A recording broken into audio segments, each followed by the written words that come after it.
Dive deep into classic anime favorites with Anime Reloaded, whether you're a seasoned otaku or just starting your journey. Our in-depth analysis, fun memories, and infrequent bold stances will keep you engaged. For exclusive content and bonus episodes, support us on Patreon at patreon.com/RetroReloaded. Don't forget to join our Discord community, where anime connoisseurs gather to share controversial views, preview upcoming episodes, and revel in fandom together.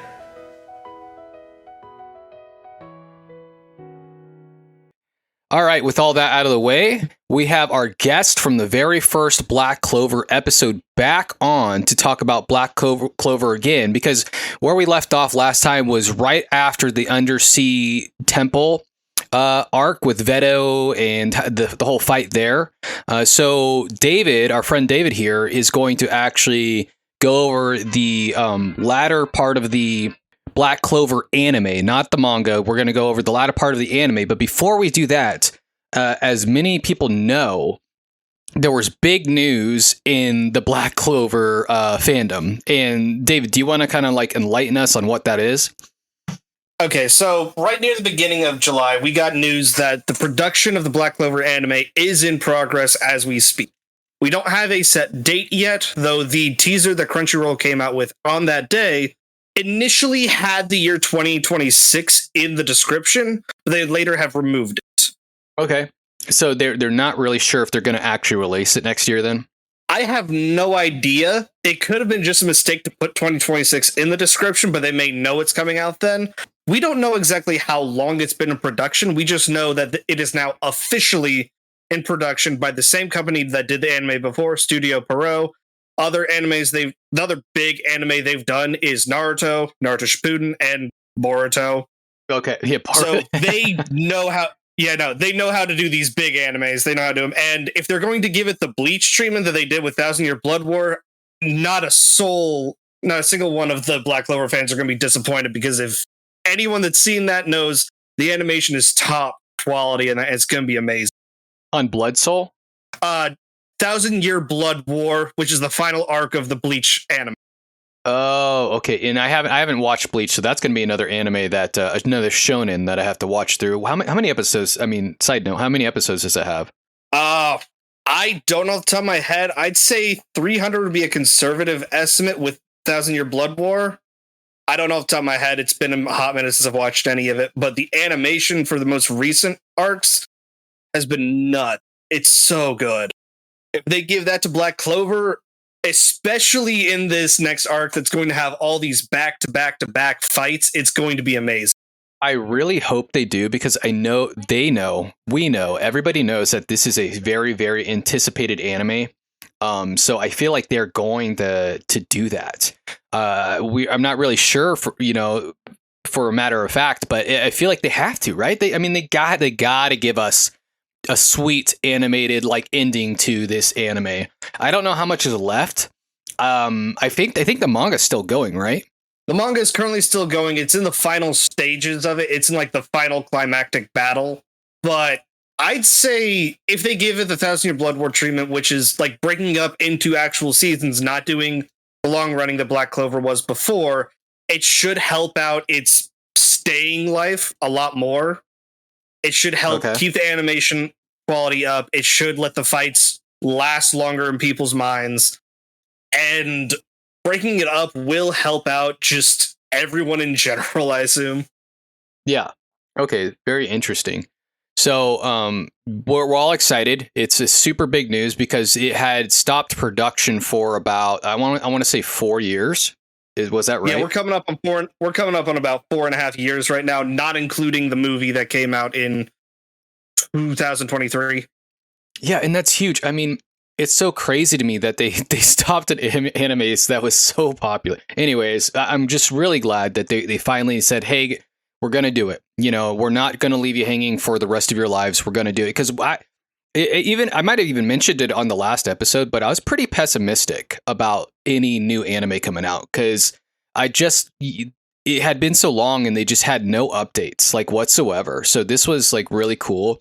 Super excited. I'm sure you're even more excited because you're like, it's your favorite anime of all time, right?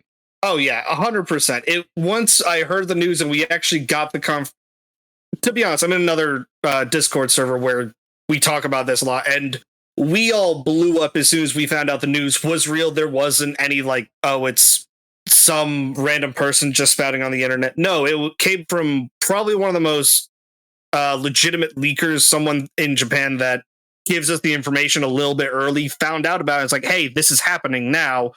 And like 2 days later, we got the confirmation officially. So we had a little bit of a tee up to it, but then once it came out and we saw the teaser for it, which is on Crunchyroll, you're able to find it really easily. And that's his Devil Union 4, for those that remember the end of the anime. And I'll get into that once we get to that part of the discussion. But that's his awesome Devil Union, and it's so good. That's so cool, dude. I'm so excited. So let's get into the anime and the arcs, and so we just finished with the Undersea Temple arc. I think that's what it's called, with Veto and the fight. And so what's next? What are we looking into next?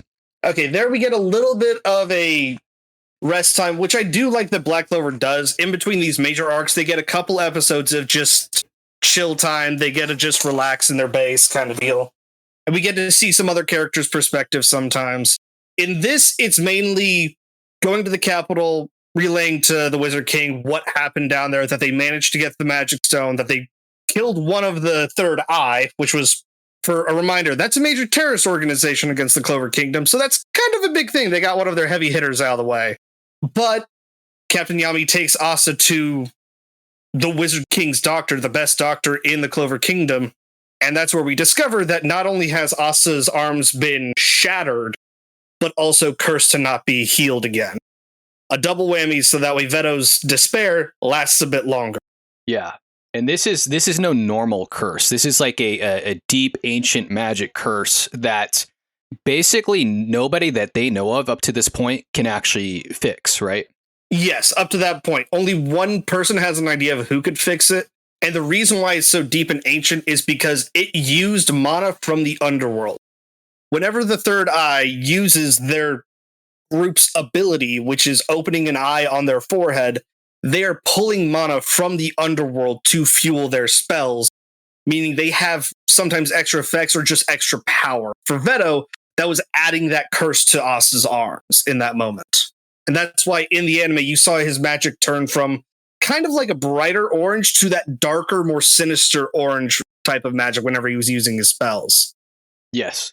And when you said underworld, we don't really, like, up until this point in the anime, we don't really know a lot about the underworld in general. All we know is that maybe that Asta's demon that he has in the book is part of that. A devil specifically. Demons are a separate thing that we'll get into later on in the explanation once we get there.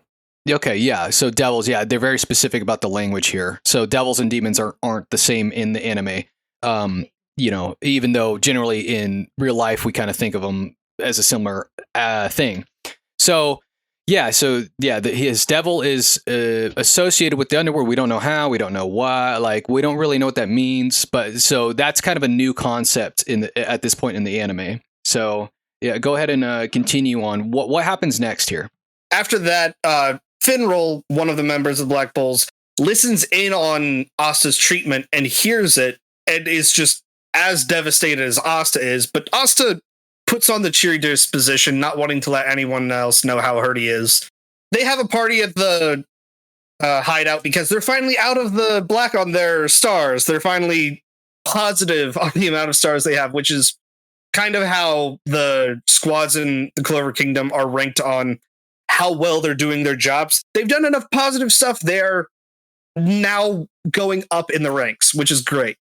So they have this great feast. They joke and laugh around. Asta leaves a bit early, and Finral lets the rest of the squad know what's going on. And the pure devastation on all of their faces is one of the hardest hitting moments in the anime for me, because it changed how I saw it completely. It showed everyone genuinely caring for Asta, having this emotional moment, and then seeing him later on just screaming at his fate and rejecting it, saying, I'm still going to do me. I don't care.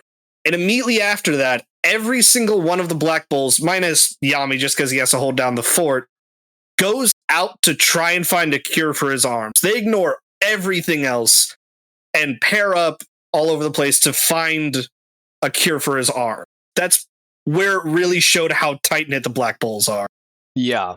Yeah, so they now at this point the team really cares for Asta like a lot. I mean, they cared for him in the before, but this is like the point where basically Asta is family, and so they would even rather sacrifice themselves to fix Asta. They would even give up maybe their own lives, I would say, to help Asta. So it's a very big point in the anime. Yeah, and in that search for it, we get a little bit of backstory on even how Asta learned how to use his swords to a pretty competent level, as we find out in a quick flashback. Before he went to the capital with Yuno, he found this, I wouldn't say disgraced, exiled Diamond Kingdom knight, general even, that taught him how to use his swords and how to use his body to move properly with them, named Fanzel. From there, we find out his wife is actually a witch like Vanessa from the Witch's Forest. So him, Fanzel, his wife, one of his apprentices, Finral, Noel, all go back to the base, grab Asta without telling him, mind you. He has no idea they're going to help him because they know he's going to reject their help, saying it's too dangerous. Yeah. Yeah, that whole arc with him and the exiled general was kind of it felt a little slow at first, but then you kind of excuse me, then you kind of realize like why they kind of do it, and it gets a little bit more understandable and emotional like appeal later towards that little story there. So yeah, and as a side note, that little like flashback of the 2 episodes with Fanzel, that wasn't in the manga regularly. That was just like a couple reports in the volumes that Finral made that Yami said, "Hey, don't make those. We aren't supposed to be talking about it." Okay, that's interesting. I didn't know that I changed that. Yeah, so I like how, and just discussion about the anime itself, I like how Studio Pierrot decided to take some of these little tidbits that were in the volumes and just add it in the anime because it does fit. It made sense to have that flashback right there and explain who Fanzel is, why Asta trusts him and is seen as one of his apprentices at this point, because he learned most of his swordplay from Fanzel himself. Yeah, like all the advanced techniques that he knows basically from him, right? I'd say basic techniques, not so much advanced, because it's mainly like shifting your weight while you're using your sword, getting swings right, being able to turn mid-step kind of deal. That's what he mainly learned, but also, Asta's just a genius when it comes to physical capabilities that Fanzel and Yami are both like, okay, how are you picking this up so fast? This doesn't make sense. Yeah, like the whole chi moment when Asta picks up the key, not chi. He picks up the key. It just like he didn't know how to do it, and then Yami's like, "You're what? You already learned that? You're a freak! Like, how did you do that? Like, you freaking weirdo!" I laughed at that part. And at one point, Fanzel's like, "Okay, so if you want to shift where you're swinging mid fight, you want to point with your toes," and he picks it up like immediately. So when it comes to physical capabilities, as opposed to Yuno, who's a genius when it comes to magic, Asta's a genius when it comes to physical capabilities, which is just a greater parallel between those two rivals. Anyways, we should get back to the anime itself. Yeah. Anyway, so they grab Asta without telling him and just go to the Witch's Forest, which is banned to all men. All of the witches are women, and before anyone gets the weird thing, they do leave to get pregnant, then come back, and they only have daughters. Before anyone tries that stuff, they do leave, and the witches are able to come and go. With a few exceptions, because before Asta's group gets to the Witch's Forest, Vanessa gets there first. And this is where we find out she's either the Witch Queen's like direct daughter or is just a descendant. That isn't super clear because the Witch Queen just refers to her as family and refers to all of the witches overall as her daughters. So it's a bit hard to tell the difference between the two. Right. Yeah. I thought she was the daughter, but maybe it's not that direct, that specific. It could be, don't get me wrong. It very well could be, because the Witch Queen has one major ability of blood magic. She's able to control the blood around her to various extents, but also she has some ability with divination, because it told her that Vanessa would unlock this power that she's been looking for most of her life. And it's kind of kept hidden for about 2/3 of the arc until Vanessa does unlock that power in this sequence of events. Okay. Right. So the Witch Queen is also, she's very old, isn't she? She's like thousands of years old, I want to say, or am I wrong? At minimum, she's like 500 years old, probably closer to 600, purely because she remembers the elves and when their genocide happened. She has that physical memory. She didn't get that from anyone else. So immediately, you know, she's over 500 years old. We don't have anything beyond that. Okay. So yeah, she's well aged. She's not young. She's very yeah. Okay. And then yeah, go ahead. Oh, so sorry. Yeah, no, I was just kind of clarifying. So Vanessa, she gets the idea basically to like go back home, but this is kind of a complicated. It's not that easy for her to just go back home, because her and the Witch Queen's relationship is pretty complicated, to say the least. And I know you're going to go into more detail about that, but this part kind of shows the sacrifice that Vanessa's willing to make to help Asta. Yes, and it also explains why she is very much an exhibitionist and is an alcoholic, which is something I like Tabata doing, giving the explanation as to why they have these attitudes and not just, oh, they're this trope or this trope. So with Vanessa, the reason why she's like this is the Witch Queen locked her up in a literal human-sized bird cage. Not hyperbole, that was a thing that happened. So she was locked up for at least like 15 years. It seemed, at least until she was 15 years old, I should say. It seemed like she was out of it when she was much younger, or allowed out of the birdcage a few times. Yeah. But that's why she has such a difficult time being home, because that's a rough way to live, especially as you're growing up. And so her first interaction with the outside world is Yami busting through her cage and accidentally freeing her and ending up having her join the Black Bolt. All because Yami was running from the Witch Queen, because that's how powerful she is. Granted, Yami was much weaker at the time, but still. Right. Yeah, I mean, this Witch Queen is very powerful. We still don't really know exactly. But we kind of know the extent of her power, but not really. We get a glimpse, at least as far as the anime is concerned.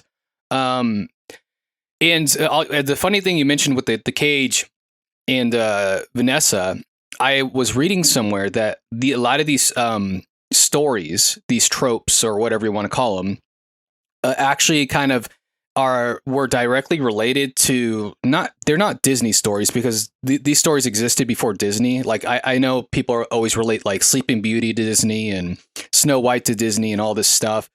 Those might be original stories with Disney, but a lot of the stories that Disney does isn't original, like Peter Pan and stuff like that. And so I think I think this story, I can't remember which story that it was related to, but with Vanessa, maybe it was, who else is Rapunzel? Rapunzel would make sense, right? And then Rapunzel would probably be the best one-to-one for that. I would agree. Yeah, and because the only reason I bring that up, because what's the captain of the Briar Thorns, Captain Rose? Charlotte Roselay. Yeah, Charlotte Roselay. Yeah, she's very much Sleeping Beauty. She's very much Briar from Sleeping Beauty because of her curse. Yes, I agree. Yeah, so these stories like are influenced, I would say, by those ancient. I don't want to say ancient. How old are those? They're hundreds of years old, right? I would say. or something like that? I would say hundreds of years old. Ancient is getting more like multiple millennia. Yeah. I almost said like it's not like ancient Egypt here, okay? But they're old. They're old stories. Yeah, it's based off all these old fairy tales, like you said, Sleeping Beauty. We've got Rapunzel. I mean, not even just fairy tales, but also we've got Noelle as the ugly duckling, basically. Yes, yeah, and she's kind of like Cinderella in a way. Well, kind of, where she has like evil siblings. No, Grey is Cinderella. Oh, wait, does Grey have siblings? Oh yeah, Grey has two stepsisters and a stepmother. Oh my goodness. She is Cinderella. Yeah, she is Cinderella. Yeah, so Grey's exactly has Cinderella's story. Actually, funny enough. Yeah. Okay, you're right. 100%. Okay, we're ahead of ourselves. We're getting too much. Yeah. We're getting too much into this stuff. But yeah, so just heads up for everybody. Like, if you want to kind of see a 1-to-1, not a 1-to-1, but like a influence by other things, like look into those old stories. So go ahead and continue.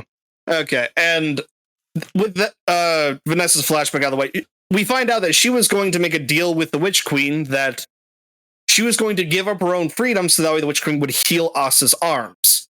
Of course, when Asta and gang shows up and he berates her for it, she's like, I wasn't going to follow through with the deal. I was going to have you use your swords to get me free. All in front of the Witch Queen. Just... Yeah. Not really Asta doesn't really think things through. He just kind of does it. No, that was Vanessa messing up and saying that in front of the Witch Queen. Yeah. Well, I think, why did she say that? I mean, she must have just been like, oh, she's already on to us. So I guess I'm going to say it. It was like more of the surprise at them all popping up at the same time. And she had just woken up from being stepped on by the Witch Queen, because the Witch Queen has very possessive natures when it comes to family. Like, she sees family as her property of what she can do with it. She does what she wants. It feeds into the toxicity of, we are blood, that means you must listen to me kind of deal. That I like Tabata shows not all of the strongest bonds are formed in blood, which goes into the saying that people love to say, blood is thicker than water. That's not the full phrase. The blood of the covenant is thicker than the water of the womb. Meaning, bonds you form on your own decision can be much stronger than those formed by happenstance. Yeah. Or by relation, I should say. Okay.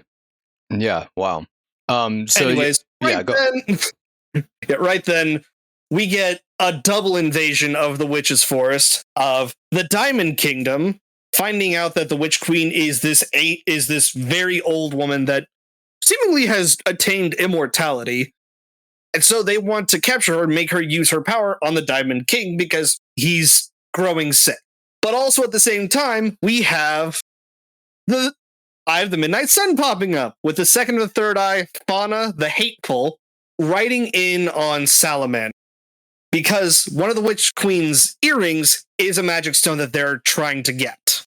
So now the Black Bulls and their allies from the Diamond Kingdom have to split up and decide how to fight both the Third Eye and the Diamond Kingdom at the same time. And here we actually get the reappearance of Mars from the Diamond Kingdom, who also kind of helped jog his mind and free up some of his memory. Yes. Yeah, so they actually start with the Diamond Kingdom first, right? They're not fighting the Third Eye just yet. They actually start with the Diamond Kingdom, right? If I remember correctly. Oh, they full on split. The Black Bulls go to fight the Eye of the Midnight Sun, and Fonzel, his wife, and his apprentice, who's also a woman, all gather up a bunch of the witches so they can fight the Diamond.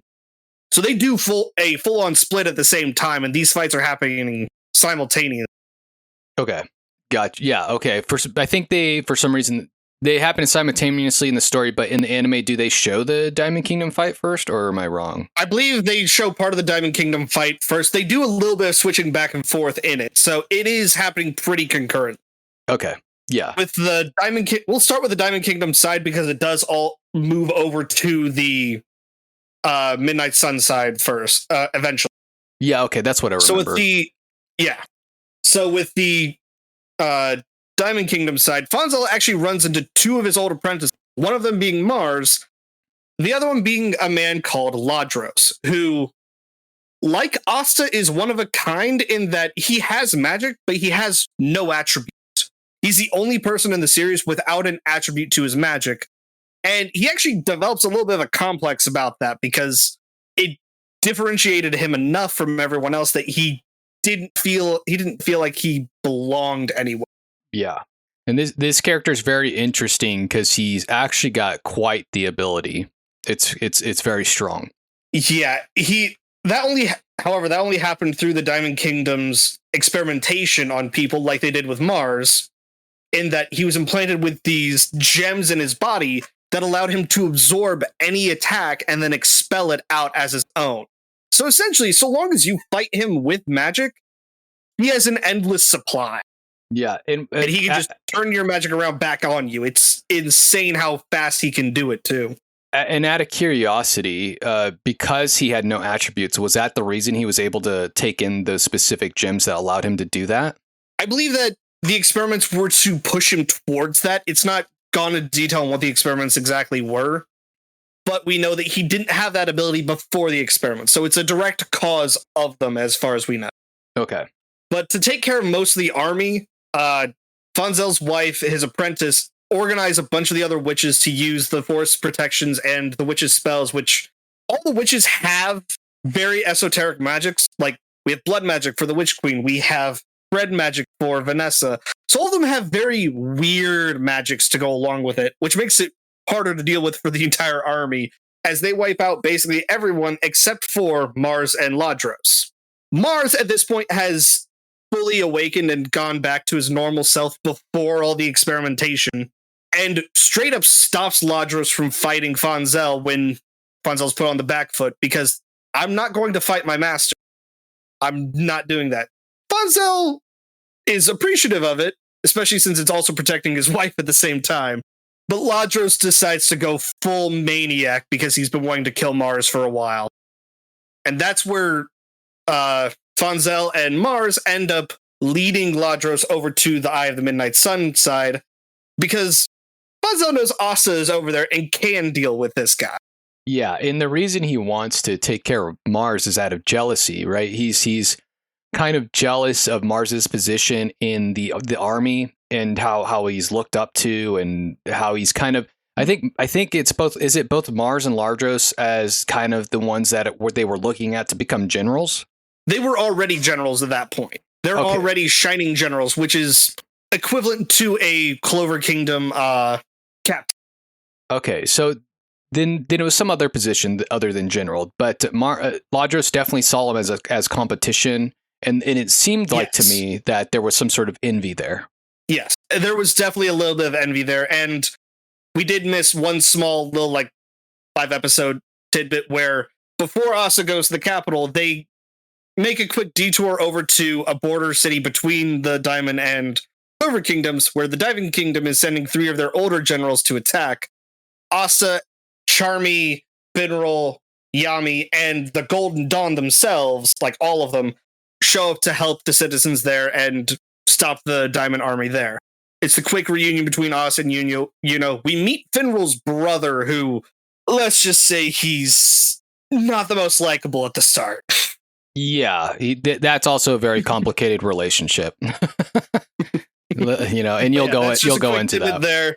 Yeah, that's a quick tidbit there. Yami has a quick confrontation with the captain of the Golden Dawn, William Vengeance, where William finally takes off his mask and reveals that he has a scar covering half of his face, and mainly because Yami felt some similar key from Vengeance that was similar to Lit. It's what he implies, but with the obvious facial scarring, it's okay, it's not you. We're fine. Back to the Witch's Forest arc. Finral, Vanessa, and Asta initially try and do their combo they did in the Undersea Temple, but it very specifically doesn't work because of Fauna's fire magic. Her magic is so powerful and so hot that even just being around her burns other magics away, mainly the threads, but it's also so ever-present and potent that Finral's portals can't get close enough to send Asta at her. So I do like how Tabata, while giving us a great combination of those shows, it's not going to work in every single situation. It's not going to be we have the winning combo. No, you have to come up with something different for every opponent. Yeah, it's not like the Spirit Bomb like you get in Dragon Ball Z, where it's like it kind of ends a lot of the fights. It's good they wrote it that way, because you wouldn't want them to develop a move that they can just use for the rest of the show and just beat everybody. That would be pretty lame. Yeah. Noelle takes a little bit to catch up to them because she's mainly dealing with keeping the forest from burning down, as she's the one with the powerful water magic and just putting out fires left, right, and center. Eventually, she shows back up to the three and helps them break through a lot of the defenses that were around Fauna because of how powerful her fire magic is. But also, we discover that this is the same Fauna that Mars had a connection with as a child. At least the body is. As we discover, she not only has fire magic, but mineral magic. Yeah, and can you explain what mineral magic is? There was a little bit of an explanation in the last one, but to reiterate, it's basically just being able to form all these different weapons with these very hard stones. That's what Mars's bread and butter is. He'll create these massive weapons or these multiple flying weapons to attack. But as it's been stated before, you can only have one attribute. The way that both of them have each other's attribute on top of their own is through more of the Diamond Kingdom experimentation. Mars was supposed to be the only one to have this, and since Fauna was the last one to die in that entire cruel experiment, Mars had her magic combined. We find out that Fauna barely survived because she has Phoenix Flame magic, which has a chance of reviving you if you very soon after death. She barely hung on just long enough to get the same experiment that Mars did, combining their grimoires and combining their magics. However, she was still too weak and was discarded, eventually picked up by Licht to become one of the third eye. Yeah. Yeah, and it's kind of interesting because you're kind of wondering how she got to this point, because she, when she's left off in that little small Diamond Kingdom arc where she sacrifices herself to save Mars, because that's the way the whole competition was held there. You kind of wonder, because she's a very loving and caring person in that little story. So you're wondering what happened to get her to this point. And you'll explain that in a little bit, but it's interesting to see the character change. You're like, what's going on with her? And I don't think Mars even knows it's her at this point, right? He doesn't find out until he shows up, because he's unaware of the Eye of the Midnight Sun even attacking right now. Right. And that actually segues into it when they've pissed her off enough and they've broken down a bunch of her defenses and gotten rid of most of Salamander through Noelle's much improved control over Sea Dragon's Roar, which is so good.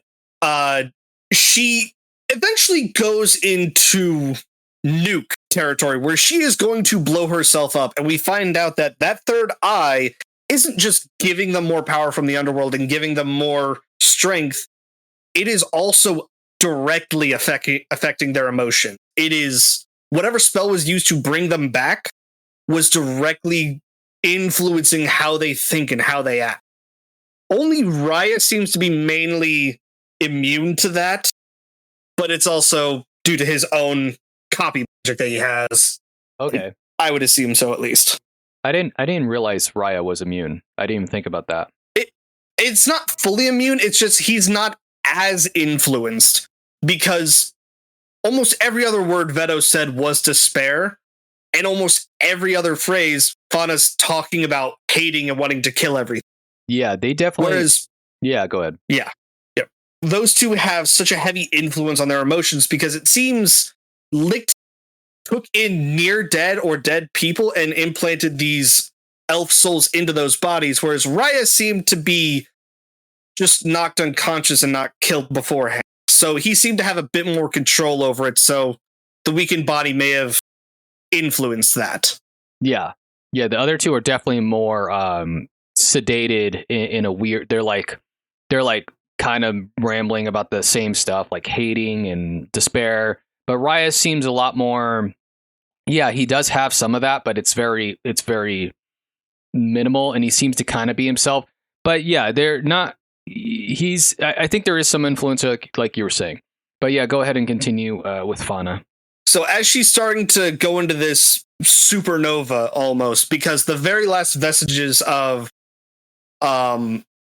Salamander that were left after Noelle basically cut him in half with the Sea Dragon's roar, she's on the ground and is using as much of her mana as possible to just blow up the area. And they're saying it's going to be big enough to blow up the entire Witch's Force, so they have to get rid of it. Very quickly, Mars and Fonzel use Asta to get rid of Ladros, get him out of the picture for just a short bit. It's like, we don't got time for you. We got bigger problems. Mars realizes who this is and is now desperate to go to her. It's like, I need to save her. I failed the last time. I need to save her. And Asta has to smack some sense into him, like, you dying isn't going to help her. Help me get to her and we're good. That's how you can save her. Okay. And does this happen all after the Ladros fight? The Ladros fight is not done yet. Okay. They just knock Ladros out of the way for a bit because they have to deal with Fauna now. Yeah, okay, cool. I was going to say, we can't skip over that. That fight is sick. Yeah, no. That 100% agree. We'll get to that in a moment. With this, and just the sheer heat coming off of Fauna's bomb is so much so that it is literally burning the clothes off of both Mars and Asta as they slowly push forward in this heat wave and this flood of mana coming over them. The only reason they even make it close enough is because Mars also has Phoenix recovery magic and is using that on both him and Asta at the same time, just a step closer. Fonzel at one point even says, we need to evacuate in case they fail, looks at the Black Bulls, and they're just standing there. General Vanessa and Noelle are just standing there, not moving because they have full trust in Asta to get this done. Yeah, and so which is crazy because everything's about to blow up, so that's pretty wild that they just like, all right, you got this, buddy, you know? Yeah, there is not a hint of desperation or fear in their eyes. It's, we're going to watch him get it done. And he does. He manages to cut it with his sword to stop the bomb. And before she goes even more berserk, Mars comes up and calms Fauna down. Third eye vanishes, and his Fauna comes back. As we find out, both the elf and the human shared the same name in magic, which is like the only case that happens in the anime, in the entire series, is that they both shared the same name and magic. Yeah, which is very weird because you don't. So I don't know if we mentioned it at this point, but when you said both the elf and the Fauna shared the same name, I don't know if people know what that means yet. That's true. So in the Neon Cave arc, Licht does allude to the fact that they are not human, that they are some other race, and saying they're elves isn't too far out the realm of possibility, or just saying what they are, because they are elves. They are this other race that had abundance of mana and were so closely tied with nature, which is why a lot of their attributes are tied to that. I think Raya's the only one of two that don't have nature-based mana, which is very strange now that I think about it. I'll get to the other one later. But so Fauna's now back to normal. She's thinking clearly, and most of her time as Fauna the Hateful is just kind of like a blur, full of these emotions of just hate, destruction, killing, loyalty to Licht, which is still odd. And then Ladros comes back, as he had absorbed the attack that Asta had redirected from Fauna to him, so that way they could knock him out of the fight for a little bit. He comes back and just devastates everyone there. The only one who's able to even stand right away is Asta, because he managed to defend himself. Everyone else is near knocked out cold except for Fauna at that point. Okay. Yeah. So yeah, this is a scene, you know, this whole scene is kind of a big reveal on what's kind of going on between the third eye and kind of, I mean, it doesn't fully explain it, but there, you know, the fact that, you know, we'll go back to how you were talking about the elves and stuff. I mean, should we say it now that with the third eye, what it does, like on their head? Like, oh no, like we've already explained it, is that it's a direct connection to the underworld and the mana there, which is why they're able to supercharge all their spells and stuff. It gives them extra power, but it also gives them negative emotions to everything they're doing, which is dangerous for elves. We'll get into that, but that's a very dangerous thing for elves. Yeah, basically you're kind of assuming. I mean, it kind of the show slowly reveals this to you, but you're kind of assuming at first that the elves are just out for revenge. And they are, but it's not just that. It's they are being influenced by this other magic source that you think originally is kind of maybe elvish or something, but then you realize later on you realize it's not exactly elvish magic. Yeah, so. They think it's merely just a byproduct of the spell they're using to revive each other, which Lict's only done this 3 times. So there's only 4 total elves around, that being Lict and all 3 of the third eye. Now we're back down to 2. But anyways, with this fight, Ladros tricks Fauna into using her magic on him so he can absorb it and regain his power, because he's near on dry fighting Asta. He's barely got anything after being stuck in the chest with Demon Dweller, which just absorbs magic like a sponge. So he regains all that and takes on a new form of basically using the salamander spirit's power as his own, and it's devastating how powerful he is at that point. Yeah, the fact that he can absorb this magic and use it as his own power, and he absorbs a base salamander's magic, which salamander, I think you kind of clarified, is a spirit, and there's only 3 of them that we know of, right? There's the wind, the fire, and the water that we know of. We know there are a total of 4 great spirits. We have not seen the earth spirit anywhere in the series, but they're spirits of varying levels. Just these are the 4 most powerful ones, and salamander is the one with the most destructive power out of the 4. Yeah, and basically only one person can in the entire world can control the spirit at one time. So Fauna control is less of the right word. It's more of make a contract with, because the spirits are their own entities. They do have their own minds. Salamander less so, but we see it with Sylph, especially with Yuno, and the other spirit we'll see later on. They're very much sentient, knowing entities. These are deals made, contracts made as equals kind of deal. Yeah, and so maybe like a contract is more appropriate to use. And when I say control, it just means that basically when the people, because the spirits choose people who are worthy in their opinion. And so yes, the spirits will choose the ones that they consider to be worthy. So when I say control, it means more or less like if the person using that spirit asks them to, typically the spirit will respond positively. You'll see kind of maybe some pushback from the wind spirit because she's kind of sassy, I guess.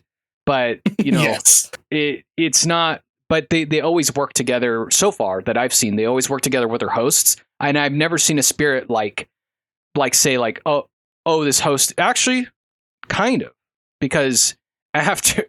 So this is where it gets a little weird, because the salamander is with Fauna up until the point that she's no longer an elf, right? Even a little bit beyond that, but it's because he was connected to the elf soul, not so much the regular Fauna. It was just the last remnants of it that Ladros took on, which we should get back to that. We're starting to get into more spoiler territory for later on. Okay. Yeah. As a quick side note that we forgot, the Witch Queen did fix Asta's arms. She had curse-breaking magic that got rid of the anti-heal curse on his arms and brought them back up, and even a little bit stronger. Yeah, and this kind of shows how powerful the Witch Queen is that she can break ancient curse magic like that. And she did it like at the drop of a hat. It was nothing to her.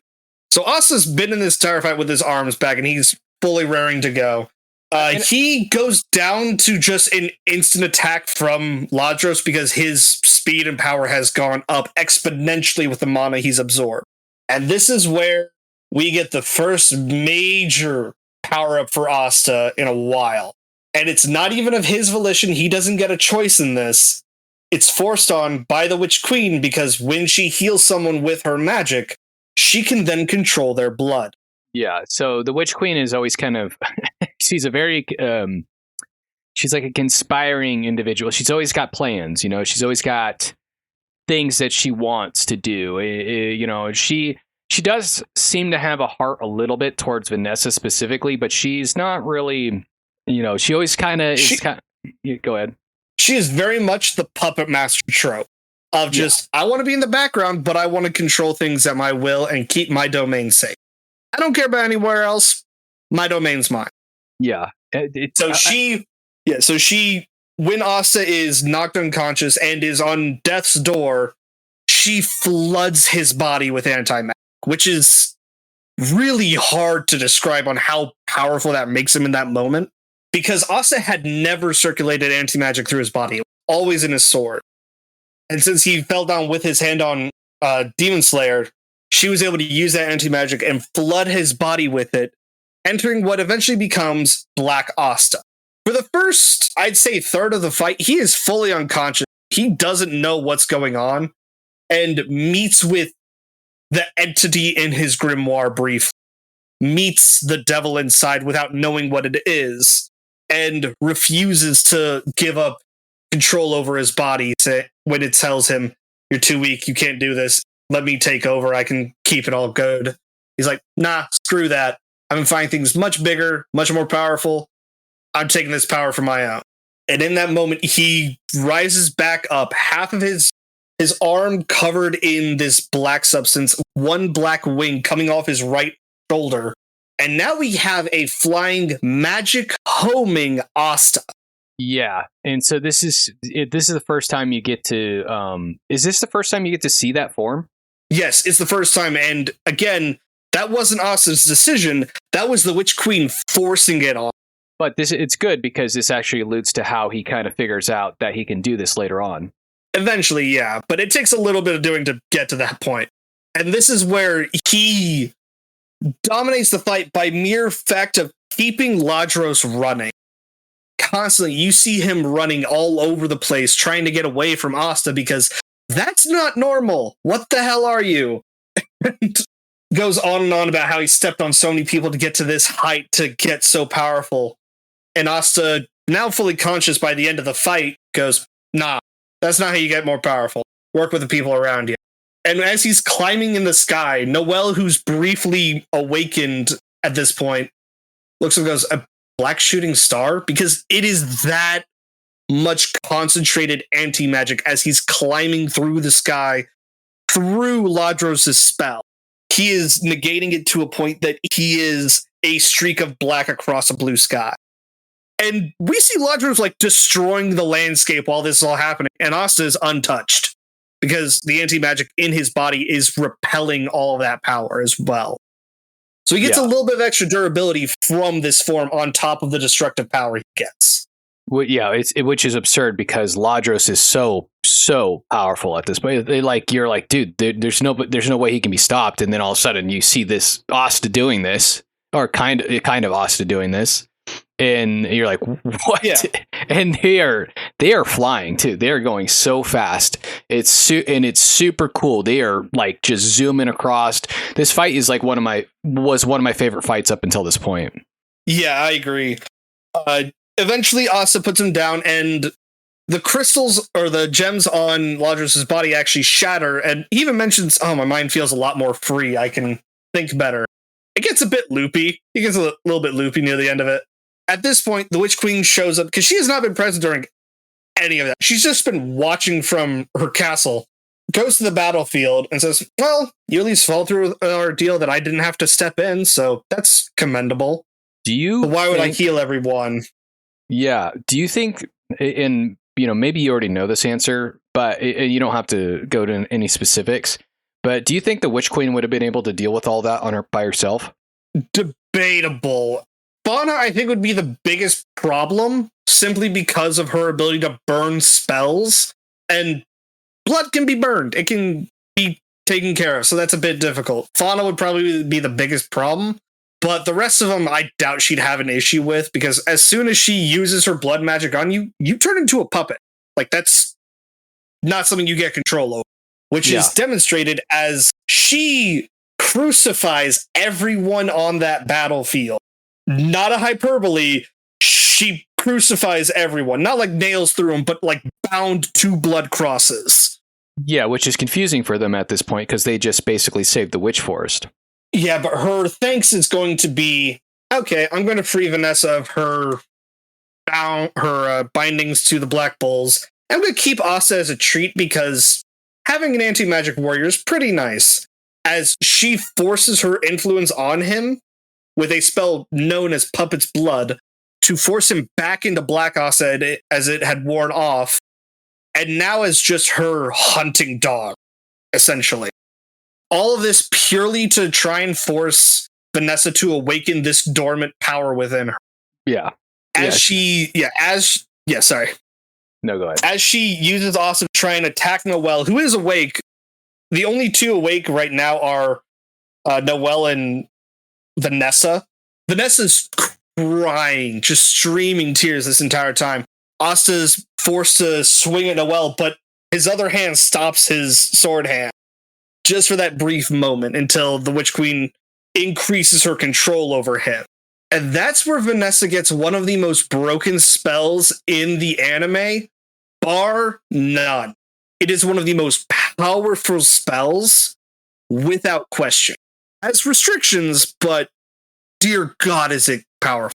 Yeah. This essentially, it's super powerful. No, I was just gonna agree with you. Like this, when this power was first introduced, I was kind of unsure on how it could ever be countered, and they clarify later on how it could be countered. But I was like, this is I was like, this is so OP. Like, how can this be stopped? I'm like, how can this ever be stopped? And then I was like, kind of worried they were going to use it as a tool to just like basically null and void anything that ever happens, you know. But they don't. They actually do make it to where it becomes more. I mean, it's still incredibly powerful, but they do balance it later on. So go ahead. Tabata knows how to balance out those powerful spells so that way they don't become a game changer for the entire series. The spell is known as the Red Thread of Fate, which summons a red cat that eventually becomes known as Rogue. Sorry, and this cat has the ability to intervene with fate, specifically the fate of the Black Bulls, in the most perfect defense possible. That defense being, if something is going to hurt the Black Bulls, Vanessa changes the fate so it doesn't. It seems like really simple, but the person enacting the attack remembers the fate where they succeeded, but Vanessa doesn't. She rejects the fate where a Black Bull is hurt and is able to protect them via that. It is insane. And it's not like, oh, the fate just doesn't happen. It shifts just enough so that way the action that would have attacked a Black Bull still happens, but it's redirected. So like Asta was initially forced to try and cut Noelle through her midsection. Instead, it cuts off the bottom of the cross so she falls to the ground face up. Initially goes to stab in the ground at her, goes right next to her head. Tries to force Asta to then attack Finral as he's still crucified. This is probably the most interesting one because it shows exactly how intangible this cat is to affect. Asta slices through the cat, but it just dodges by splitting itself in half because it's made of thread. Forms back together, touches Asta's forehead, and hits himself with his sword, dispelling Puppet's blood. So that way, the Witch Queen no longer has control over him.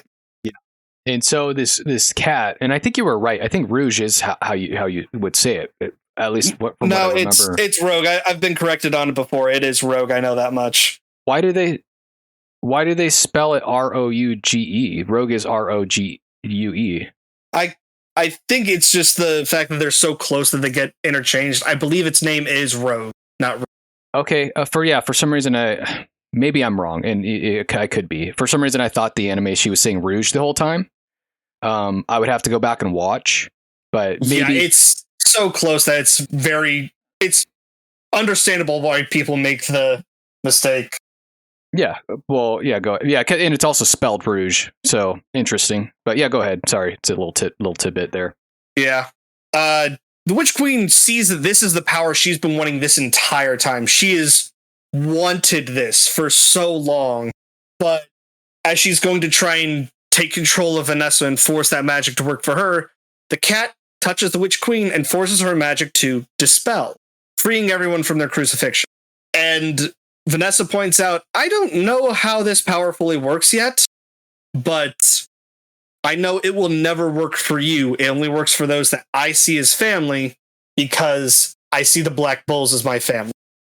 And that's where we find out it is only able to be used on them and those in close proximity. From there, it's another little bit of a relaxing couple episodes where they go back to the base. They get two different instances of the curse-breaking blood healing cocoon. Curse-breaking healing blood cocoon is, I think, what the name of the spell is. One for Mars to take back to the king, which he's going to use to partially control to make the Diamond Kingdom a better place. That is like kind of explicitly said. And Asta takes the other one for a little bit of a surprise for two other people. They go back to the hideout. Everyone else returns, having gotten either more powers, more knowledge, or infected my mushrooms like Charmy and Gray. That's a thing. Everyone's back to normal, though. And then we have the Star Festival, which is a celebration held 6 months after the Magic Knight's entrance exam. So roughly the same time that people would be getting their grimoires is where they also hold this festival in the capital, celebrating the squads and giving acclamations or giving speeches and talks about those that reach the top, the most amount of stars, as I mentioned earlier. Asta asks Finral to grab two people from previous arcs to invite them to the capital for the same event. And there we find out that he asked for Kyoto and Kahono to come back, which, if those remember, Kahono had her voice destroyed by Veto, and Kyoto had his leg chopped off by Veto as well.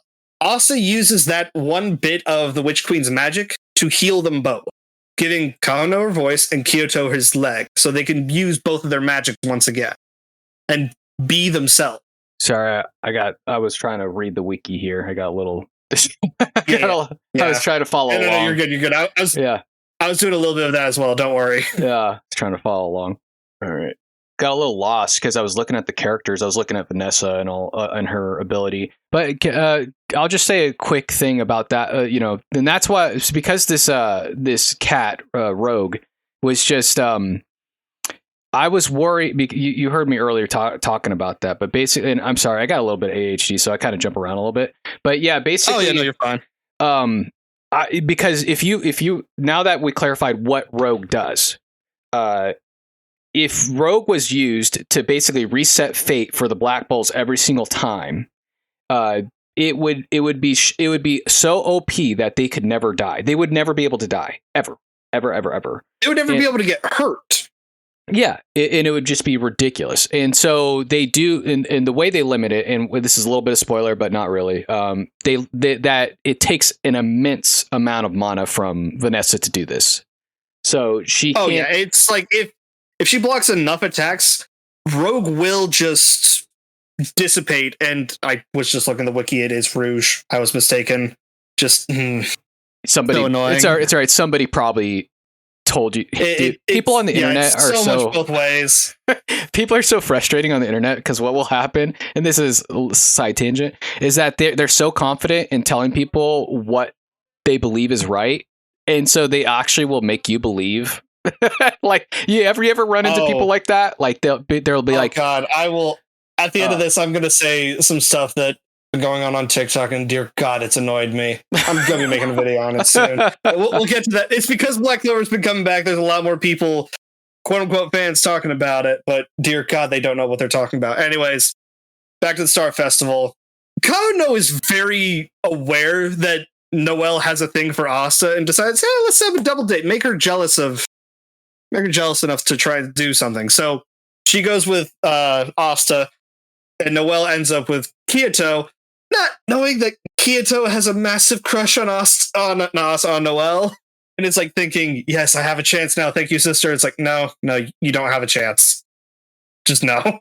And it goes through that. It goes through a little bit of filler with some other parts looking at the Star Festival until we finally get to the announcement of the ranking of the squads. And we see all the captains line up, barring two. That being Captain Yami, because he was too distracted by a drinking contest, and Charlotte Roselay, because she was a part of the drinking contest. Yeah. And this Charlotte is so, I don't know if I talked about her on the last episode very much, but she's so she's kind of got that, she's so serious all the time.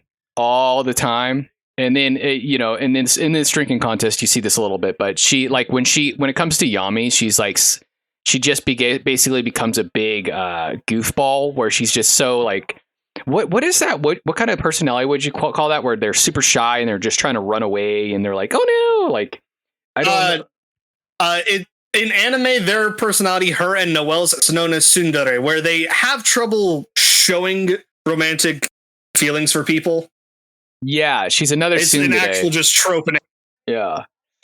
And so you get some funny parts from that, though. It is comedic, and sometimes you see like men being can a man be a tsundere, or is it just women? It's a different phrase. I don't remember what it is, but It wouldn't be dere. It'd be something else. I think it'd be soon, but I don't have full remembrance of all that. Like tsundere. Anyways, or something. we get to the rank. Yeah. Something. We do get to the ranking of the squads, and as expected, the Golden Dawn is first, with Yuno being the shining star of it, because he's been making a name for himself as the rookie of the Golden Dawn and has gotten the most stars out of everyone in the squad, which is kind of crazy. And they get out like 120 something stars, something like that. Then named second is the Black Bull at 101 stars. The reason why that's so important is because, let's remember, they started out at -50. They started out the year at -50 stars before they even got positive, let alone second place. If they had started out at 0 stars like almost everyone else, they would have won without question. Yeah, and to be fair, they have done some pretty absurd achievements at this point. Yeah. So, like, achievements that are basically, I would say, the greatest in the kingdom within that, that 6 month, 1 year time span. It's crazy. Oh yeah, and if you pause while you're watching it, you can see, I think the subtitles show it still. You'll see like various things that they've done for each of their squads, which is like take care of bandits, save civilians from natural disasters, conquer strong magic regions, kind of deal. Like, it's all kinds of stuff go into getting these stars. And when Asta is thrown onto stage because he's the star of the Black Bulls, both of them are just staring out at the crowd, wondering, we actually made it. We're here. And then we get Seke trying to stir up bullshit. He tries to stir up some stuff saying that they're only commoners, that they're not even nobles. Yuno's just not going to take that sitting down. He's like, okay. And this is one aspect I love the sub more than the dub, because in the dub, he just says to himself, let's do that. He says to Belle, let's do this. But in the sub, he says, full power. And she just knows what he's going to do. And he just launches a full power attack at Asta. They're like 10 feet apart from each other. So this is not a simple thing that you can just block or defend against. And Asta just slices it in half with little to no effort, showcasing to everyone, yeah, they are powerful. They can defend themselves. They know what they're doing. They earned this shit. It's not just for talk. Yeah. And so they're basically proving that commoners can have as much influence as any noble. Oh, yeah. It does require power to get to that point, but it's showing that no matter your background, you can rise to these levels. And here we're actually introduced to 2 replacement captains for the Purple Orcas and the Crimson Lion King. For the Purple Orcas, a retired Magic Knight actually comes back in to take over to help restore their reputation. Oh, I'm mad I'm forgetting his name now. Which guy? For the Purple Orcas captain. Oh, the new guy? What is his name? Yeah. Dude, to be fun. Oh. Kaiser. There you go. Yeah, Kaiser, sorry. His name's Kaiser. He's very much should be retired. He's like 50 something. He should very much be retired from this, but comes back to help build up the reputation. And as Fuegoleon is still in a coma, his older sister, Mario Leona Vermilion, takes over.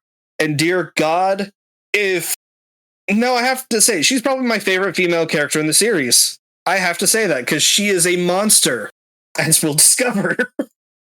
He ends up being not my favorite character, maybe, but like at least my top 5, my top 3, maybe even. Oh yeah, she is super cool, super cool. Like very powerful, very warrior-esque, very no excuses. Like she's insane. Like she might be the most powerful captain at this point. Right? Easily. That's not even up for debate. That's an easy yes, she's the most powerful. Yami is terrified of her. That's all you really need to say. Yeah. And so if Yami, being as powerful as he is like, ugh, like, you know, not Siscolion. Like, you know, he, I love that he calls her that. Yeah. That's how I refer to her now. I'm like, oh, it's Siscolion. But yeah, he's timid around her. He's like, oh no. Yeah. And the reason why we bring this up is that immediately after the celebration, she takes the Crimson Lion Kings, Yuno, Noelle, Asta, Charlotte Roselay, Yami, and Sol, who is like Charlotte's shadow in the Blue Rose Knights, all to Yultim Volcano for training. She takes captains hostage for training, just casually. Yeah, let that sink in. They just have they can't fight it. They're like, I guess we're going. Yeah, and the entire point of the training is climb to the top before the end of the night, before it hits midnight, and you will be able to relax in the hot spring up there. This is an active volcano, mind you. And she's telling them, hey, get to the top of this active volcano in a strong magic region. You know, the place that Noelle had to wait for midnight on a full moon to be able to even get down to the undersea temple. This is the equivalent, but fire and earth. Yeah. And she does have a way of doing it, but it's kind of this, is this the first point that it talks about, about Monoskin? Yes, this is where we first hear about Monoskin, which is when a mage uses their mana and coats their body with it, just like a skin that defends them from environmental effects mostly, but also gives them a little bit sensory control over what's going on around them and being able to know what's going on so they can react a bit quicker. Asta has the hardest time because he just has no way of doing it. Noelle takes a little bit because she's still learning how to control all of her vast amounts of mana. Because she, like I said before, she is the equivalent of the Wizard King in terms of mana. Control, not so much. Amount, yes. So it makes sense why she's still struggling with that. Yeah. But this is where Asta eventually figures out how to activate his black form on his own. And that being just holding his blade in his hands and circling the mana through his body over and over until it activates. And he hones in on Merleona at the very top of the volcano. And he doesn't have control over that. He just is flung towards it with his sword leading the way. I think Yuno beats him like maybe a second or two. And they're two of the only ones that make it up there other than the captain, of course, on time. No one else manages to get up there in time, but she lets them have the Hot Springs day, which we have a Hot Springs episode. There you go. I'm not going to go detail on that because it's as you expect from anime. It's a little fan service slightly. It's not real bad though. That's one thing I really appreciate about this anime because I despise fan service in anime. Like if anybody doesn't know, and I'm sure most people will, when I'm referring to fan service, it means like when anime does these like sexual innuendo type things, and it's kind of like they are showing some extra skin, or maybe they're like getting a little pervy or something. Or their clothes get destroyed in a tasteful quote unquote fashion. Yeah, and I'm like, ugh, I hate that stuff. Some anime does it really bad. Like I was watching the slime one, Reincarnation as a Slime, and it gets so bad. I'm just like, I had to skip. I had to skip some episodes or like half episodes. I'm like, dude, like I'm not going to go too much in this because it's not about Black Clover, but like there's an episode where they're like bumping butts as a competition, dude, I was like, I can't watch this, man. Okay. To be fair about that, that is an actual like thing kids play in Japan, so that's partly why they put that in there. Yeah, and they really played on that a lot. But yeah. But the fan service in Black Clover, it's very, very minimal, and I really appreciate that. And it makes it doesn't make it cheesy at all. It's really nice. Yeah, so they have their time there, and then they go back because during the Star Festival, it's actually announced that there's going to be tests for the Royal Knights, basically this strike force that's going to be used to attack the Eye of the Midnight Sun direct. So this test will decide who gets to join that squad. And this is going to be like a temporary squad made up of all the other squads put together. They're best of the best that they need for this mission. And so we're going to see a lot more people and a lot more interesting fights going on, which pulls into the Royal Knights exam. And we finally meet a new member of the Black Bulls. Eventually, we find out he is. But we also find out that during the Royal Knights exam, none of them are paired up with anyone from their own squad. So Yuno has no other Golden Dawn members on his team. Asta has no Black Bull members on his team, although he does get Mimosa, someone he does know and knows how to fight alongside. Yes. And so the Royal Knights thing is kind of interesting because there's actually you think it's going to be just kind of a generic let's see who can beat the competition arc, but there actually is some stuff that happens in here that's really important to the story. And you mentioned the new member of the Black Bulls, and this isn't the Black Bulls is a lot more secretive than it kind of alludes to be up until this point. You're like, wait, what? How is there other Black member? Because you think that you know everybody, and then this new member gets involved, and you're like, what is going on here? Okay, so as some clarification, Yami does say that when he brings Asta to the Black Bulls initially, that there are some members off doing their own thing that aren't present. So it sets up that there's other members. I wouldn't say so much secretive as it is just Yami handing out Black Bull capes like candy. He just finds people he likes and hands them off. That's all that happens. Yeah, I mean, I guess he says that, but if you're watching the show for the first time, you're not going to pick up on that. There's no way. I mean, one little line, and then you're like, wait, what?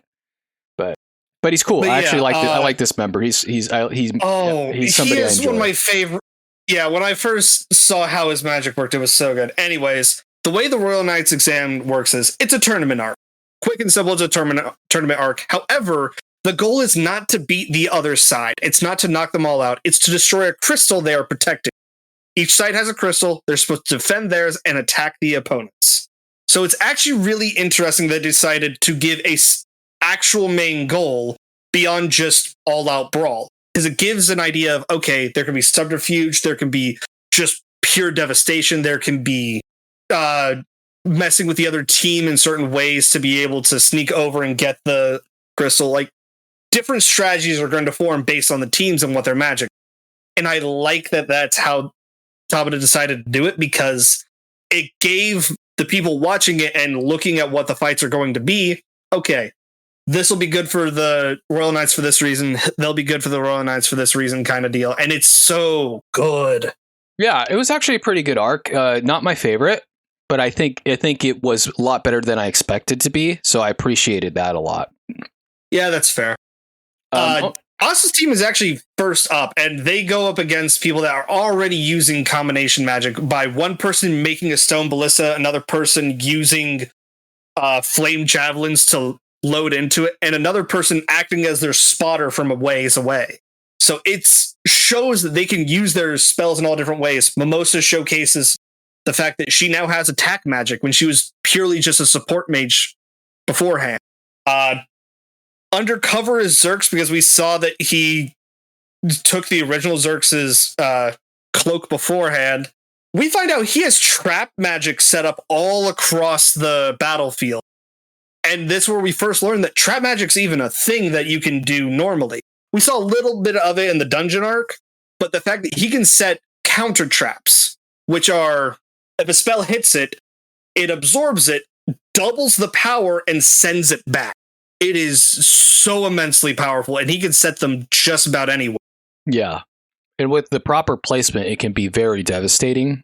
but it is something that he has to kind of like, he has to be very strategic with, because if somebody knows that it's going to reflect their magic, he can't just like, you know, like put it there, you know, and be like, he has to be strategic with it. It's not something as simple as like, you know, in my opinion, that he can just use willy-nilly.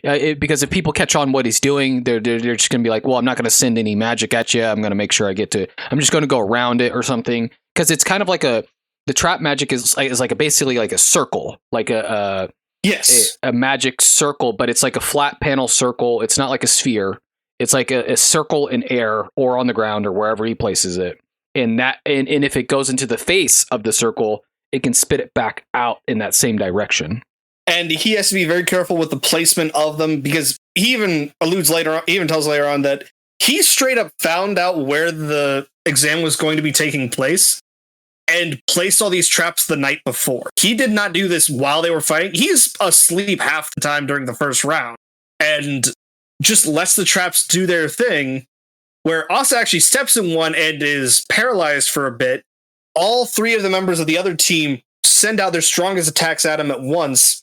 But that was what Zerx wanted at the initial point, was have someone there as a target and have everyone else attack him, and 3 counter traps activate, sending it back at them, knocking out 2 of them. The last one barely hung on, and Zerx just strolled up and destroyed the crystal afterwards, letting them win the first round, but pissing off Asta to an unimaginable degree.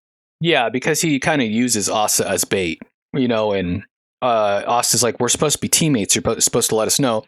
And Zerx is very, he's very like he doesn't really care. He's a very independent player. He's not interested in working with others.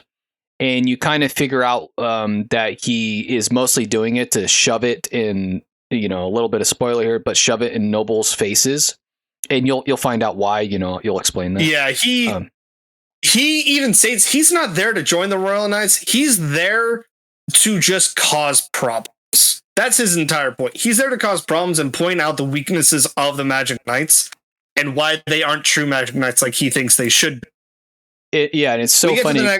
He lectures people. Like every time he beats them, he lectures them. He gives them this big old fat lecture on like, and like the crazy part is, they're good lectures. He actually has constructive criticism. It's not like he's just berating them for it. He's actually telling them what they need to fix. Yeah, no, it's very informative, actually. Yeah, we get through a few fights. The next one having Magna and Mimosa's brother, who, he's a thing. Oh, God, he's obsessed with beauty. He's very flamboyant and very, like, he's a little feminine. And he's like, you know, he's what do you call them? Metrosexuals, where like they're very into themselves, like their beauty and like the way they look. And sure, I don't know for sure, but like with him, it's like he views nobility and royalty as the most beautiful, and they should be. Like he takes one look at Asta and is like, "Oh, you're just disgusting. You're a peasant. Get away from me."